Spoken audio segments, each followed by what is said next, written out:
Olá pessoal, tudo bem? Estamos aqui de novo para mais um podcast. Sem nenhuma entrevista específica, mas extremamente sensibilizado com o assunto que a gente quer abordar e estimulado, né, assim, porque é algo que eu já mencionei em outros momentos aqui.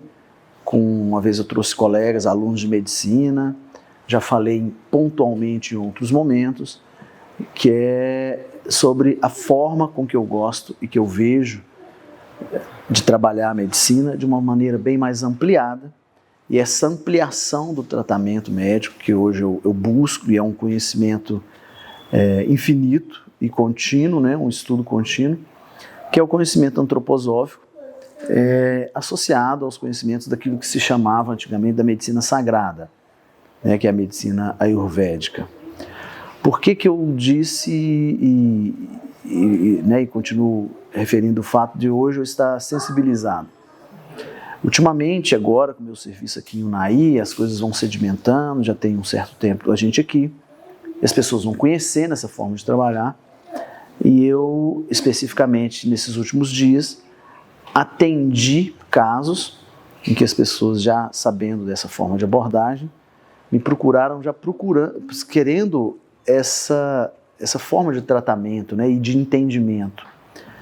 E isso me sensibilizou muito, porque eu peguei casos que são muito marcantes, né? Crianças com quadros assim, difíceis de entender, tanto do lado da família, que a criança com patologia ela sensibiliza muito, e assim como para a gente médico. As crianças, nesses casos específicos, já chegaram com seus diagnósticos dentro da nossa medicina científica, né, vamos falar assim, na ciência como é vista aqui, principalmente no Ocidente, a medicina alopática, mas que claramente deixavam uma sombra nesse diagnóstico, ou na forma de conduzir, principalmente para os pais, gerando uma ansiedade grande, uma dor, porque quem é pai sabe disso. Todas as vezes que um filho seu tem qualquer sensação, qualquer sentimento que foge da normalidade, isso gera uma ansiedade grande, né? E não só por isso, esses pais me procuraram. E realmente isso sensibiliza, e como eu já havia dito, eu quero trazer aos poucos esses conceitos, porque é fato, como eu disse para uma dessas pessoas que me procurou essa semana, que por mais que às vezes, até dentro do meu meio médico, a gente de certa forma, visto de uma maneira bem cética, alguns realmente duvidando, eu disse para essa paciente, quando você coloca a cabeça no travesseiro, literalmente, ou apenas figuradamente, você tem seus momentos de meditação e introspecção, existe aquilo que aflora dentro da gente, que é aquela verdade para a qual a gente não consegue, né, esconder, que é aquilo trazido pela consciência, e de acordo com cada filosofia, cada área do mundo e da história, essa consciência tem lá seu nome, e talvez seja algo que a gente possa abordar, um pouco de conhecimento mais esotérico e filosófico, mas essa consciência nos traz à tona aquilo que a gente sabe que é verdade. A gente não é só esse corpo físico, né? E esse foi o grande impulso da medicina antroposófica. No século passado, ela foi trazida, os conceitos mais abrangentes, cosmológicos e filosóficos pelo Rudolf Steiner, e quando ele abordou a ciência médica, a antroposofia aborda várias ciências humanas, trazendo um embasamento para o desenvolvimento humano como um todo. Essa é a grande missão da antroposofia. Mas quando ele abordou a ciência médica, ele teve a ajuda de uma médica, a Ita Wegman, e essa médica foi, na verdade, o primeiro médico por formação que atuou como médico antroposofista no mundo. E como eu disse, o grande impulso para trazer esses conhecimentos antroposóficos por Rudolf Steiner foi exatamente o anseio de entender o ser humano na sua amplitude, no seu todo. E é muito fácil, ele via isso, que ele era um clarividente, ele via com muita facilidade que o ser humano não se resume ao físico, né? Qual o paciente que chega, eu sou cirurgião, que chega com sua cólica biliar, ou com uma questão urológica, por exemplo, que eu peguei essa semana, era uma lesão de bexiga, mas que não só tem o que isso traz para o paciente no nível psicológico, e do que gera de ansiedade e tudo, como uma constante pergunta do porquê disso, de onde surgiu isso.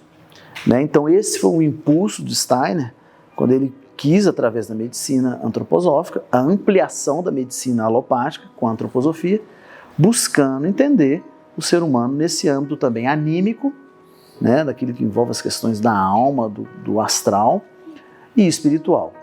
É importante, eu sempre friso para o paciente, mesmo que me procura já sabendo o que é antroposofia, que isso não é religião, isso não é religiosidade, isso é uma ciência com estudos do mundo e dos conceitos espiritualistas, e que mais do que nunca isso esteve em voga na humanidade, porque comprovadamente as ciências materialistas e a forma de reproduzir conceito científico, como é a nossa medicina alopática, né, apenas pela questão cognitiva e experimental, isso mais do que comprovadamente está longe de resolver as questões do que se chama de saúde / doença humana. Eu, por exemplo, tiro lá um tumor de rim grande de um paciente e eu sei, através dessa ampliação da forma de entender o ser humano, que eu estou longe de ter resolvido o problema dele. Por mais que ele esteja curado daquela massa tumoral, esse paciente tem os porquês prévios disso ter acontecido e o pós também. E que é muito importante que se saiba, não se resume à visão da psicologia ocidental, só daquilo que gera na mente humana, essas dores e essas ansiedades. Isso vai muito além. E a ciência espiritual antroposófica, ela mostra isso através de formas de experimentar e reproduzir, e o que é reprodutível é científico, mostrando que isso, sim, tem uma abrangência nesse nível. Então, é baseado nisso que esse nosso podcast é um tanto quanto assim, inspirativo, ele é leve, porque ele é de essência, mas ao mesmo tempo ele é extremamente pesado por ser algo que vai muito fundo no conhecimento do ser humano.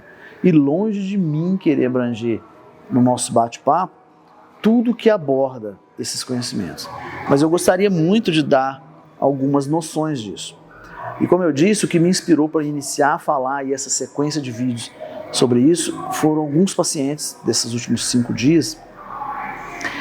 Especificamente, eu tive 3 crianças e que me chamaram muita atenção para alguns conceitos que são básicos na antroposofia e que teoricamente seriam básicos na nossa medicina também, alopática, mas que, como a própria antroposofia diz, ela não quer mudar a medicina, ela quer ampliar a forma de ver da medicina, o entendimento do ser humano, porque o paciente, ele chega para a gente, ele não quer ali chegar como uma doença a ser tratada, ele quer chegar como uma pessoa, e a pessoa está longe de ser só esse ser humano que dialoga. Ele tem conceitos que às vezes ele mesmo não entende do seu bastidor, né, só do entendimento da consciência intelectual, neuronal, e que isso o incomoda.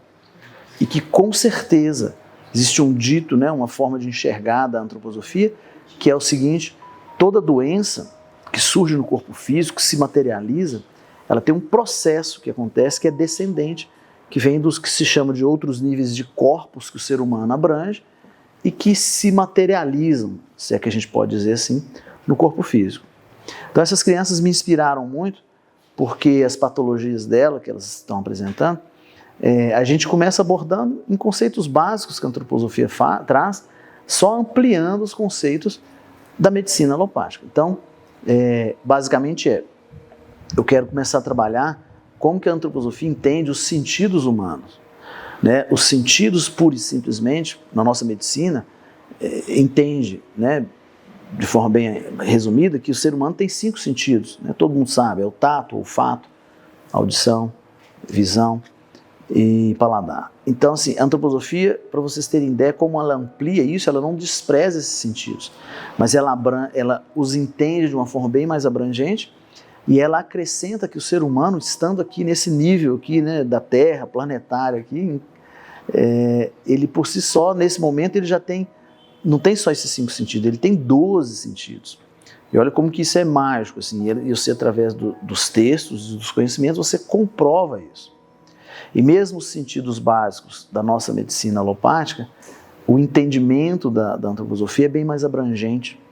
E isso faz você entender as patologias de uma forma bem mais completa e ver que a coisa é bem mais complexa, né? Então, uma das crianças que eu tive essa semana, ela tem alguns distúrbios, né, que pela própria criação, por isso eu gosto de envolver isso, a criação de hoje, como a gente está vendo na nossa sociedade, que está virando, a artificialização de tudo que se toca. Então, um dos sentidos que bate com a alopatia e com a antroposofia é o sentido do tato. Mas o tato na alopatia, na nossa medicina, né, científica e alopática, ele entende que é pura e simplesmente a percepção neuronal daquilo. Você põe ali e percebe se é áspero, se é liso. Mas a antroposofia vê isso como algo muito raso. Tudo que se toca, tudo que se tateia, te gera uma sensação. E a sensação tem relação com as suas percepções, que são não só sensoriais, mas interpretativas num nível anímico, que é mais ou menos assim, toca a alma. Tudo que se toca, na verdade, desperta sensações e percepções que vão muito além do que só o nível sensório puro e simples, né? Se é áspero ou liso, se é, né, duro ou mole. Então não é só isso. Isso desperta muita coisa, que leva para o nível neurológico mais profundo e o nível consciência. E é esses níveis de corpos que a antroposofia entende que o ser humano tem. E isso é tão bonito que passa a pessoa que passa. Então, assim, a antroposofia tem os sentidos básicos, tendo 12 sentidos, ela divide em 3 grupos de 4, sendo o primeiro grupo o sentido do tato, né, o sentido vital do ser humano, o sentido do movimento próprio, que é a propriocepção, e o sentido do equilíbrio. Eles são sentidos básicos, mas não são menos importantes, porque mesmo os mais sublimes, eles dependem demais do desenvolvimento adequado desses básicos. E esses básicos são meio que chamados assim, porque a grande fase de desenvolvimento deles é exatamente na infância, na primeira infância, o primeiro setênio, que na biografia humana, a antroposofia também faz isso, ela faz uma biografia da vida humana, dividindo em grupos, em tempos de 7 anos, são os setênios, e o primeiro setênio, que é o início dessa fase de chegada desse ser no mundo, despertar esses sentidos de uma forma bem mais ampla, tendo um entendimento bem mais complexo e com significação mais transcendente desses sentidos, você previne ou deixa de acontecer o desenvolvimento de muitas doenças. Outro dito da antroposofia, acho que já falei em outros momentos, é que a pedagogia, ou seja, você ensinar essa criança a chegar no mundo de forma plena e desenvolvendo todos os seus sentidos mais aguçados, a pedagogia é que cura, né? A medicina depois vai tentar educar para ver se isso chega no lugar. Então, falando dessas crianças, o sentido do tato, essa é uma criança que tinha um estilo de vida que hoje está ficando cada vez mais comum, mesmo em cidades de nível pequeno ou médio, como Naí. As crianças criadas dentro da sua redoma, né, dentro dos apartamentos, tem aquela vida extremamente encaixotada, dali para a aula, depois vem, fica na frente de uma tela, que é outra coisa que atrapalha muito, e a gente vai falar disso ainda, abordar. Mas, então essa criança tinha pouco contato com o meio da natureza, então ela desenvolvia pouca coisa do sentido tátil, que o sentido tátil, Steiner, que é quem trouxe a antroposofia, ele bem desenvolvido, ele dá a noção da gente, quando você chega nesse planeta aqui, você encarnou, nasceu, é ele que, bem desenvolvido, te dá a noção da separação do todo. E ele, bem desenvolvido, se você o desenvolve de maneira adequada, o ser humano tem profundamente na sua consciência o conceito real e íntimo do que é ser Deus. Você se separa do todo e você sente você tem a noção negativa, entre aspas, não nesse sentido pejorativo do negativo de você ter se abstraído disso, e a criação meio que a ti pertence, você toca e se nota separado disso tudo. E essas percepções são trazidas para a consciência. E existe uma série de patologias hoje da nossa medicina alopática, ela meio que não consegue entender o porquê que isso tem acontecido com as crianças, entre elas o desenvolvimento e a proliferação da propagação mais intensa de quadros como autismo ou Asperger, que são crianças que tiveram pouco desenvolvimento do tato da sua maneira e forma mais ampla possível. E o tato precisa que seja a interação do ser humano com a natureza. Então, cada vez mais, como eu disse, tem se artificializado onde essas crianças tocam. Tudo é muito plastificado, é nada natural, é artificial e pouco improvável. E essa improbabilidade da descoberta do tato com o que a natureza nos oferece, isso é importantíssimo no desenvolvimento e a constituição do ser anímico, muito mais que só físico, anímico e espiritual do ser humano. E deixa que, não desenvolvendo, crie ausência de base para uma formação salutar dessa criança e desenvolve estados psíquicos e espirituais. Quem é que explica na nossa medicina o autismo? E ele é mais do que previsto, era falado, imagina, por Steiner em 1920. Então, o mal, e essa criança especificamente que eu estou dizendo, ela tinha essa questão do não tatear direito as coisas, vive numa redoma, e com isso também ela foi desenvolvendo, foi não desenvolvendo um outro desses sentidos básicos, que é o sentido do equilíbrio.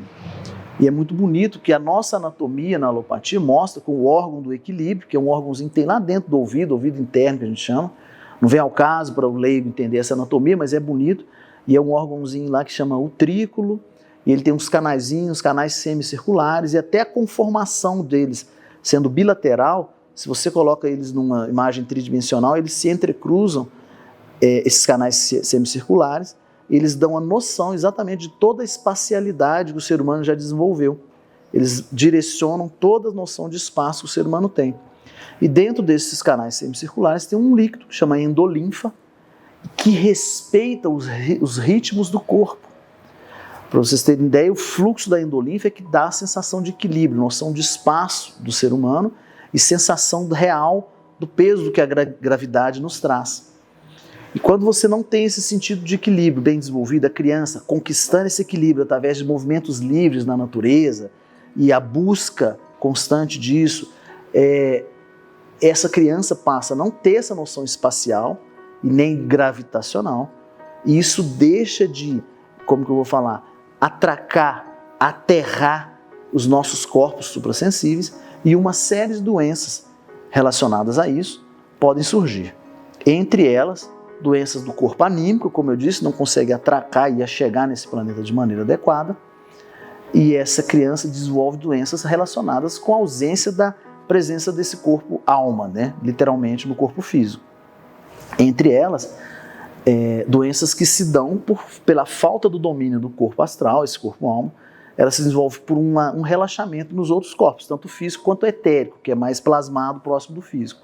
E essa criança passou a desenvolver algumas patologias relacionadas, por exemplo, à tireoide, e que é uma criança muito jovem, e que eu não tenho dúvida de que tem relação, isso dela, com o estado anímico dela, tanto do não desenvolver as questões tato, questões do sentido tátil, onde você se conscientiza desse mundo como sendo algo pertencente à centelha divina, isso é saúde, e assim como o sentido do equilíbrio e também do movimento, que a gente chama na nossa medicina alopática de propriocepção, que é o movimento próprio.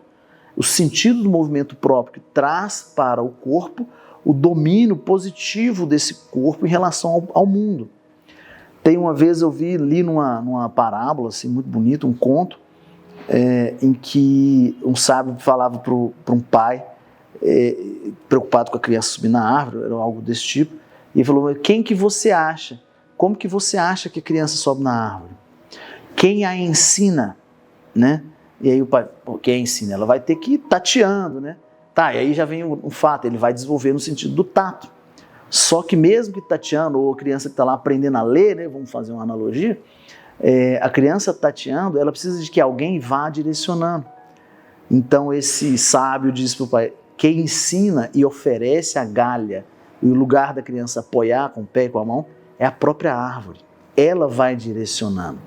Então isso tem um conhecimento muito profundo e embasado, que é o contato com a natureza é que vai fazendo essa criança, esse ser que está chegando no mundo, desenvolver esses sentidos na sua maior plenitude. Não é só o que a nossa medicina alopática pensa que é físico. Como eu disse, por exemplo, o sentido do equilíbrio, esse movimento dessa linfa dentro dos canais semicirculares, isso era falado pelos conhecedores da medicina sagrada ayurvédica há mais de 3.000 anos, e Steiner trouxe isso com a antroposofia, e hoje se sabe na nossa medicina alopática que é verdade que, por exemplo, o movimento do equilíbrio, do líquido do equilíbrio, lá dentro desses canaizinhos, lá dentro, perto do cérebro, ele tem relação direta com os movimentos respiratórios. E onde que a criança aprende a ter movimentos respiratórios salutares e naturais? É com a natureza. É com essa energia prânica, né, vital, que traz para ele, do movimento dele com a natureza, e que o faz distribuir todas essas linfas no corpo e desenvolver os sentidos básicos de forma salutar, evitando doenças a posteriori, né? Seja a médio, curto ou longo prazo. Então, algumas doenças relacionadas com o não desenvolvimento desse sistema do equilíbrio, por exemplo, né, com fazer essa linfa correr de maneira adequada, estão algumas situações de perda total de movimento natural, como ataxias. Não vem ao caso falar aqui, isso é bem complexo, mas olha, para bem para você pensar, surgindo do não desenvolvimento natural de sentidos básicos do ser humano. Então, por hoje eu queria abordar isso, que são, vou falar em breve demais dos sentidos humanos, mas os básicos são esses 4. Olha a dimensão que isso abrange, né? E a proporção de patologias que podem surgir apenas pelo não desenvolvimento de situações que são naturais. Então, assim, como eu disse, me sensibilizou por eu ter atendido crianças em que eu vi nitidamente que foi a ausência de um estímulo adequado, daquilo que é fisiológico, e crianças que biologicamente têm tudo para ser normal, de famílias bem situadas, mas que a forma com que se tem criado, meio que tem posto hoje, né, que a gente vê isso inclusive na educação, existe uma dogmatização muito grande, existe uma limitação demais do pensar livre dessas crianças e do movimento dessas crianças. Eu tenho notícia de escolas hoje, acredite se quiser, em cidades como Naí, em que as crianças, por exemplo, já não tem mais nem recreio. Aquele famoso recreio onde você deixava a criança livre, as crianças não têm. Isso é uma amputação criminosa. Então, assim, é antipedagógico e é antissalutar, e eu dou aqui minha cara a tapa, se eu posso assim dizer, é criminoso. Tem um estudo que saiu recentemente, de neurociência, mostrando que as crianças com contato constante e direto com a natureza e com liberdade do pensar, essa forma de educar sem ser tão dogmatizadora assim, né? Então, a gente tem visto assim, limitante. As crianças com mais contato com a natureza, elas têm uma massa encefálica, você imagina, então isso já aí é onde entra nessa forma de ver das medicinas e do ser humano mais abrangente, mesclando com a nossa medicina, que consegue mensurar muita coisa e mostrar essas crianças em contato com a natureza, de forma mais livre, elas têm massa encefálica, mais, vamos falar assim, mais cérebro, mais neurônio do que as crianças que não têm. E a outra coisa é os sentidos básicos isso foi falado por Steiner em 1921, 22, que essas formas de ter a luz artificial, essa luz do pixel de hoje, né, que está em tudo, isso comprovadamente desestimula o desenvolvimento neurológico normal e, consequentemente, faz surgir doenças que são consequências disso, doenças do sistema neurovegetativo, que eu falei aqui dos sintomas, dos sentidos básicos, o outro que eu citei pouco é o sentido vital.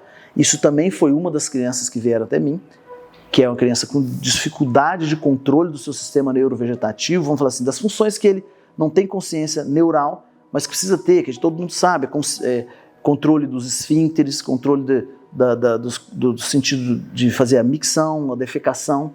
Então essa criança já teria que ter, tem tudo para ter, saudável, de família de altíssimo nível social, cultural, e que a criança, eu não detectei nada além do que a forma que essa criança tem sido educada e convivido no mundo, nada além do que o excesso de estímulos artificiais ou a ausência de estímulos naturais. Então, além do sentido de tato, a forma que ela é criada, encaixotada, como o excesso, por exemplo, de tela. É uma criança que tem muito acesso à tela e a forma do comportamento dela no quadro, era um quadro urológico, né, de quadro urinário. Eu não tenho dúvidas de que ela não tem nada de remédio a se tratar, né? Ela tem que desenvolver de forma adequada aquilo que é fisiológico, que ela tem tudo para ter, porque biologicamente ela tem condições de ser. Então você imagina, você tem tudo para... É aquele famoso que hoje nos Estados Unidos, né, um país de primeiro mundo, que mais tem acesso a comida, qualidade, os grandes desnutridos nos Estados Unidos hoje são obesos. Então você imagina, a desnutrição pelo excesso daquilo que é errado, né? Então a criança que tem acesso à tela, tudo isso não é... Criança, isso também é coisa da nossa medicina alopática, já mostrando, se você, criança, idealmente, ela não pode ter acesso a tela nenhuma até 9 anos. Você imagina, é uma fase aguda do desenvolvimento neurológico. Então, assim, é muito importante. Então, uma criança que o sentido dela vital é atrapalhado, que é um desses sentidos básicos, é a sensação do ser humano quando ele percebe que ele aqui está, que ele é nesse mundo.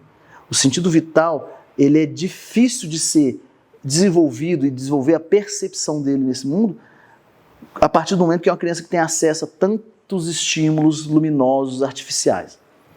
Então, bom, é isso hoje que eu gostaria de falar, apesar de parecer muito complexo, que realmente é, mas é extremamente natural e reprodutível, e longe de achar que quem está assistindo tem que saber como atuar, mas tem que saber que existe e fazer uma triagem.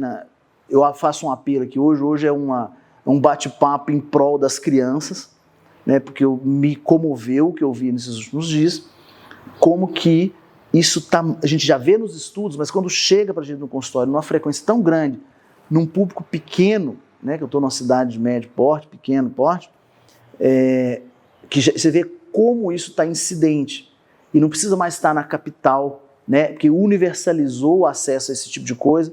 Você não tem que estar na capital, num grande centro, para você ver que hoje as crianças estão criadas igual frango de granja, né? Vamos fazer fechado, uma luzinha artificial, por conta de comer, e a gente, pela força até do mercado, da Big Pharma, a gente pode falar assim, da Big Pharma relacionada com os nutrientes de forma artificial, até a comida a comida da nossa criança é o que tem sido mais prejudicial, porque não são considerados nem alimento. A grande parte do que se dá hoje para as crianças não é nem considerado alimento como essência, é só comida para encher barriga e entupido de substâncias que são malefício puro, né? Então as crianças, você não precisa estar em grande centro para estar universalizado isso, comer aquilo que é industrializado, ter acesso constante à tela. Você imagina que eu atendi também uma criança alguns dias atrás, e essa criança jovem, muito jovem, posso garantir para vocês, não vem ao caso ficar falando aqui dados, porque pode as pessoas se sentirem aí ofendidas, é uma criança que tinha celular próprio, né, assim, garanto para vocês, primeira infância, tinha celular próprio. É impressionante, né? Assim, então, gente, então essa visão da medicina antroposófica, ela tem muito mais uma intenção muito maior do que só sanar. Quando ela pensa em sanar o paciente, não é sanar só de doença, ela quer sanar de situações de vida que deixam com que essa pessoa não se desenvolva como um ser humano pleno. Então ela quer sanar situações que atrapalhem isso. e deixar isso ser livre no pensar, no sentir e no agir. É uma forma de trimembrar o ser humano, pensar, sentir e agir. Então, estimular o fisiológico, o natural, e em breve eu vou falar mais dos outros níveis de sentidos, que eu acho que cabe muito, que é básico na antroposofia, mas que acho que qualquer um que está assistindo esse vídeo vai ver o quanto que isso amplifica e abre a nossa mente e te dá embasamento para justificar e bater de frente com essa invasão que a forma que tem estado o mundo, de uma forma geral, tem feito com os nossos filhos, né? Que é o que a gente está preparando para amanhã.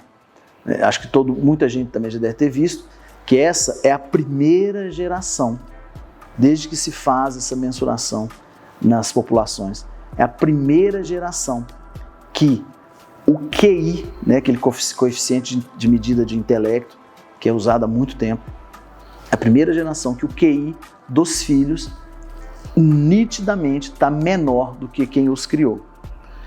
Então, assim, preocupar com essas crianças, o que nós estamos transformando com dessa geração, e assumir a meia-culpa de falar não. E tem que ser forte mesmo para enfrentar toda essa força que tem da propaganda, da mídia, de como a sociedade tem se destruído. Não preciso descrever do que está acontecendo aí, mas isso é consequência de um processo educacional muito antinatural. Tudo bem? Então, acho que falei muito por hoje. É complexo, mas é o complexo tentando explicar o que é extremamente simples. Então eu agradeço quem está me vendo e de coração espero ter tocado as pessoas, e se eu conseguir que uma pessoa assim comece a mudar as questões comportamentais para gerar uma sociedade mais bela e pura, eu já estou muito feliz. Gratidão, até a próxima.